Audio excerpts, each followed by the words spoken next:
You might have heard of the benefits of being an Ecuadorian citizen, and there's a lot of benefits. First of all, it's easy to get approved as an American. The naturalization process takes only 5 years max. Most countries take a lot longer and are a lot harder to get approved. And if you're willing to buy real estate in Ecuador or put your money in an Ecuadorian bank account, it's even easier. Just $42,000 in either real estate or some other bank asset, and you get your citizenship within about 2 years max. As an American, you don't have to report foreign owned land to the IRS on Form 8949 unless it's income producing. And even then, you have to just report the income that it produces. So, as an American, Ecuadorian real estate could also be a great tax haven for you.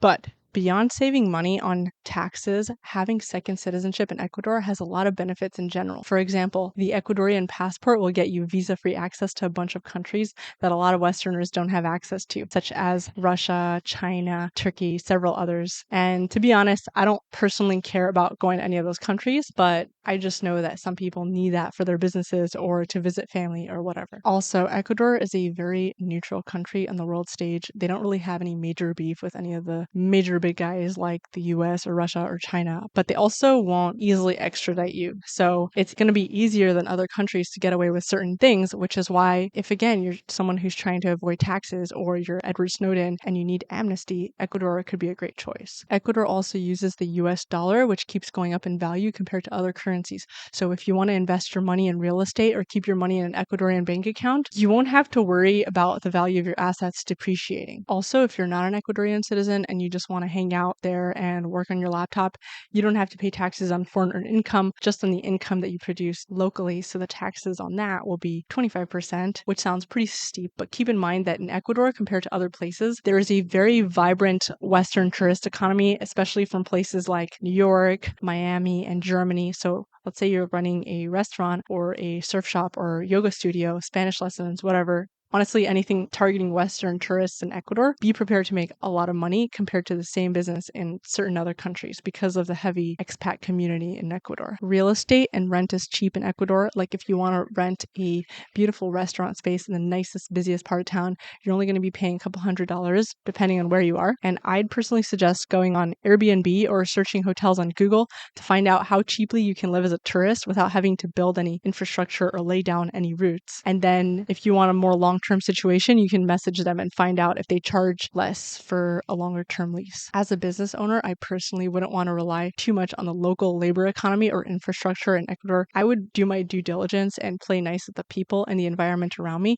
pay my taxes and dues, but I would much rather build my own infrastructure from the ground up and bring in temporary labor from neighboring countries where their currencies are crashing and the labor market is hungrier for the US dollar. For example, maybe Venezuelans or Colombians or Argentinians. From what I've noticed, Ecuadorians are very nice and super laid back. It's very safe. You get that small town feel wherever you go, and the weather is honestly amazing. But you won't find much of that crazy hustle culture that you see in other neighboring countries. There's like a certain way things are done. People are a bit more resistant to change. The local economies are a bit smaller, and I've noticed culturally they're a bit more afraid of outsiders, which is very understandable because as their neighboring countries have been struggling with crashing economies and threats from anarchists and pirates and narcos, that's been all really affecting the Ecuadorians. But that's also just the local culture. Keep in mind that as an American, you're going to be the most popular nationality in Ecuador and your cash dollars are most welcome. Speaking of cash, don't bother going to Ecuador without cash. Ecuador is very much a cash economy, and in a lot of towns, your credit or debit card is going to be useless. And by cash, I mean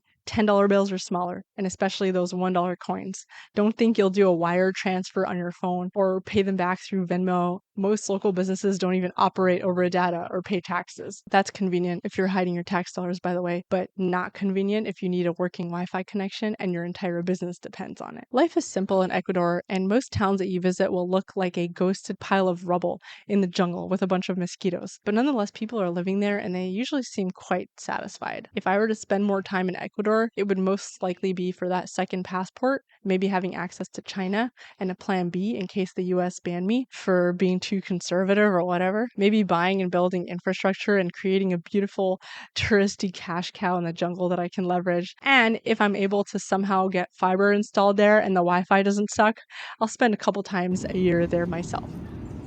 So I bet you they're going to bring in the local infrastructure project. They're building the roads right to the point where it meets the marshland. This will stay kind of this dirt country road. It'll be very cute. But to get to the shops back and forth, and probably parking for this, it's perfect. The paved area is going to end right here, and then you're going to have nature on this side. So what would you do in terms of like, if you had, $500,000 to play around with here, just $500,000. If you had to play around here, what would you do first? Because the city's already working on the roads. Well, I would figure out what the local economy, what the city is doing, what their plans are. I would buy land, and the idea would be that I'd want to be able to grow on the land a little bit. So it's not just like one rental, but I'd also want to put in like food services, maybe a restaurant or something like that. I would aim for amenities that cater to expat level spending, but take advantage of the economic disparity. This particular property right here, so this is a surf town. Surfers come in here, retirees come in here, and then this has potential, massive potential, as I pointed out in my other video, for bird watching. I mean, nature watching. It's right on the edge of this like national park thing. There's tons of species in here. The ocean's right here. You take a property like this, you do 2 levels. You put a cantina in here, services, the amenities that are going to attract more expat people with a little bit more to spend, retirees, bird watchers, etc. It'd be perfect. I think this town is lacking the amenities that cater to those people. So it's rustic, but being able to have the interior inside of whatever facility you build or housing you build to be able to make it modern. And then it's a matter of dumping marketing into it. And we have the tools for that. I mean, not only do we have, this video is going on YouTube, but we also have the people that can make that happen. We have all those connections that can market it for us. Yeah, I think it's like looking at a canvas and deciding what you want to paint. The possibilities are endless, and it's not just building it to be cute, but building it to be profitable. There's so much room for that here. It's really cool to get into an area and watch how, if its future is on an upward trajectory or downward trajectory. But coming to a town like this and just seeing barren, overpriced, that's what we want on the investor side. Yeah, this town is about to spike. It's about to go up. You could see it based on what the locals are doing. So I hope that was a somewhat accurate assessment of Ecuador and helped you decide if this is where you want to invest your future. If you're not able to decide right now because you're too busy trying to survive, feel free to visit my website, househackersanonymous.com, and see if any of the resources there might help you out, whether it's my 12-step book, 12-step course, or the shop for US customers. And I hope it's all helpful. And nonetheless, see you guys in the next video.